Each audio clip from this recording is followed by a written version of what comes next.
I think every Indian is very, very proud. I appreciate that.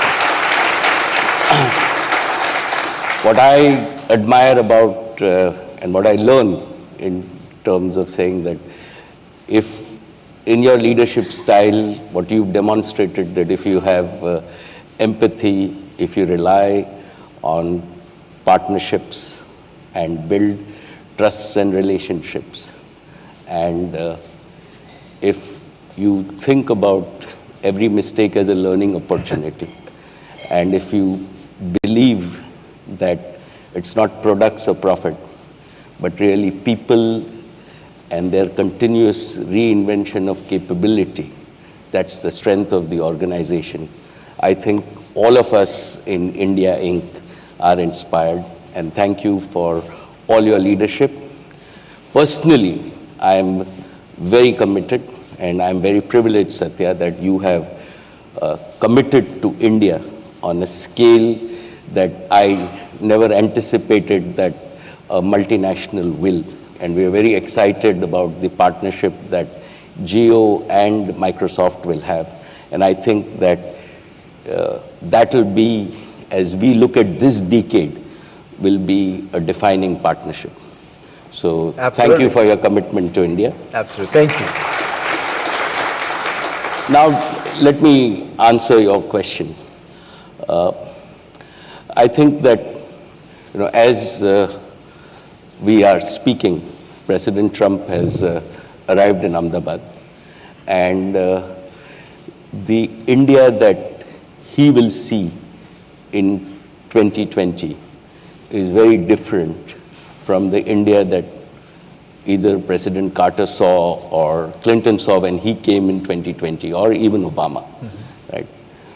We are having millions of people on the street, each one of them having their own personal experience with their phones, and the network strong enough. And I think, I can easily say that the mobile networks in India now are better or at par with anybody else in the world.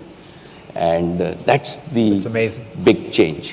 When he reaches the stadium, right, and you talked about stadium, the infrastructure in that stadium in terms of digital is better than any other place in the world. So that is the India as we start in 2020. If you then even think about your own journey and think about 1992 when you joined Microsoft, right? India was $300 billion. Today, India is $3 trillion.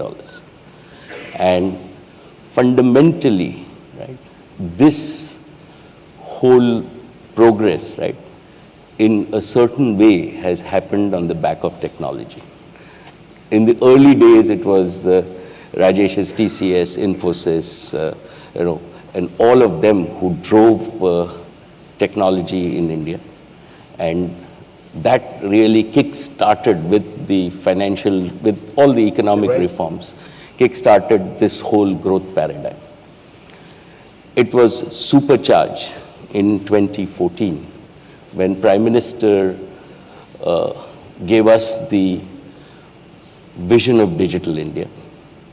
And if you then see what followed, and I was again privileged to play a very small role in it in terms of with the launch of Jio.